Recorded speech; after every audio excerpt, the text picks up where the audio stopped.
What's going on, guys? Welcome back to the channel. In today's video, we're going to be talking about anamorphics. Now, if this is your first time to the channel, take the time right now to hit that subscribe button so you can see tons of videos like this. First and foremost, the first thing I look for in a lens is the build quality of that lens. The questions that come to my head is it made out of plastic? Is it made out of hard plastic? Or if it's a combination of metal housing and plastics? I feel like SIRUI didn't hold back on anything with this lens. They just packed it up and built it like a tank. Now, moving on to the focus throw.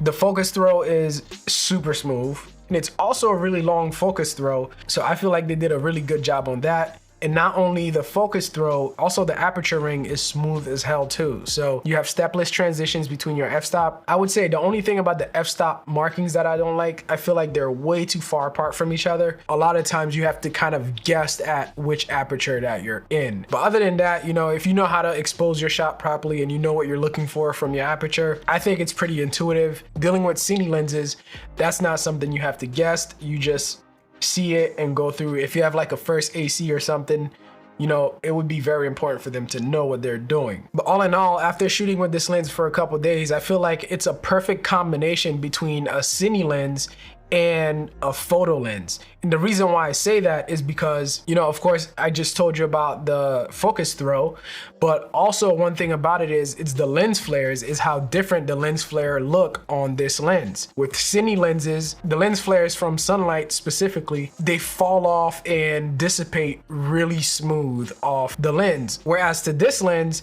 you kind of get that, but you kind of see some of the harsh lens flares in it as well. I'm thinking because of the anamorphic capability of this lens, it allows it to dissipate and smoothen out the lens flares a little smoother than regular photo lenses. Photo lenses are just straight up harsh when it comes to sunlight in your lens. I feel like this lens has the best of both worlds, but I'm grateful that it's more on the cine lens side of things. Now, as far as focus distance, it's actually horrible. I don't know about how many feet, but definitely you definitely got to give your subject some space. I'm talking about there's times when I'm shooting with the lens and I thought that, my shot was going to finish at a fairly close distance from my subject, but then I realized that, all right, I need to take a few steps back as I'm shooting, just to make sure I clear that focus distance. If you're doing sit down videos or talking head videos,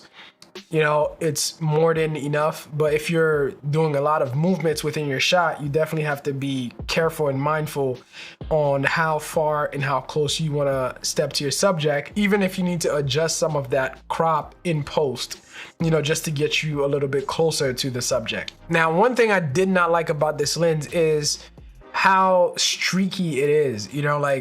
All right, I'm gonna be honest with you guys, this is actually my first anamorphic lens and I've never used an anamorphic lens before this. So if this sounds ignorant, please let me know in the comments. So with that being said, I think it's too streaky, especially if you're shooting at nighttime, there's incoming traffic from cars.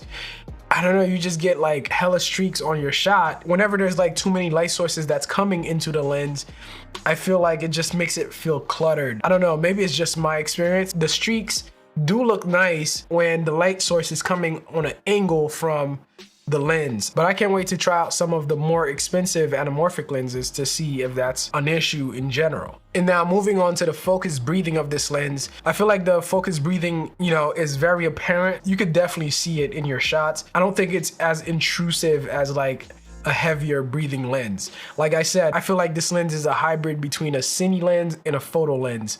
And photo lenses are known for breathing heavy. And as you know, if you're pointing directly at a light source, you're definitely going to get some chromatic aberrations in your shot, especially if the lens is wide open. That's not something I could say that I've dealt with.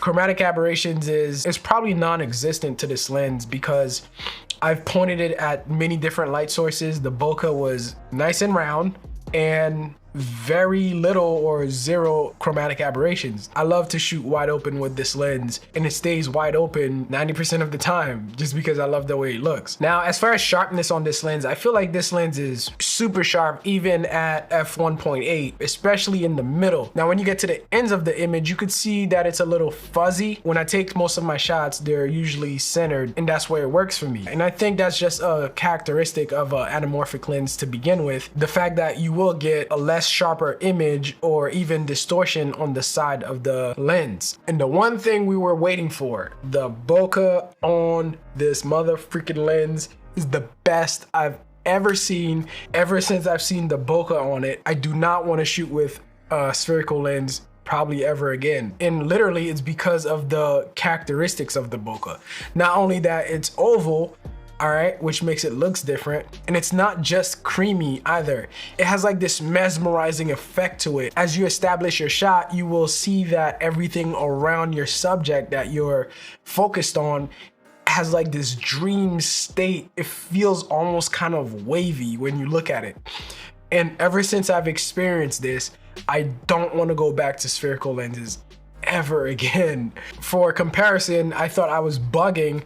I decided to throw one of my cine lenses on my camera, and I immediately saw the difference, and I was like, no, I'm not going back. I can't go back. From this point on, you know, because of that bokeh, I feel like I am now hooked to a whole different workflow of squeezing and de-squeezing in post. Overall, I really didn't fall in love with this lens because of the streaks. You know, honestly, I don't really care for streaks like that. I mean, maybe a little bit here and there, but it's really for the characteristic of the lens why I'm addicted to it. And I know there's a few things that you have to do to acquire a cinematic shot, as far as like your lighting, your color, your camera movements, your composition, all these little nuances that goes into, you know, a cinematic shot. This lens offers that straight off the bat with no lighting necessary, no major camera movements necessary, and fairly decent composition. Heck, if you don't even know how to compose your shot, this is your lens. And overall, that is my review of the lens. I feel like it's a go, go. Also, if you guys have any questions about the lens, you know, feel free to hit me up on the comments. Thank you for watching this video. And remember, if this is your first time on this channel, hit that subscribe button so you can see more reviews like this and tons of tutorials on how to make your shot look better in post. Until next time, I will see you on my next one. Deuces.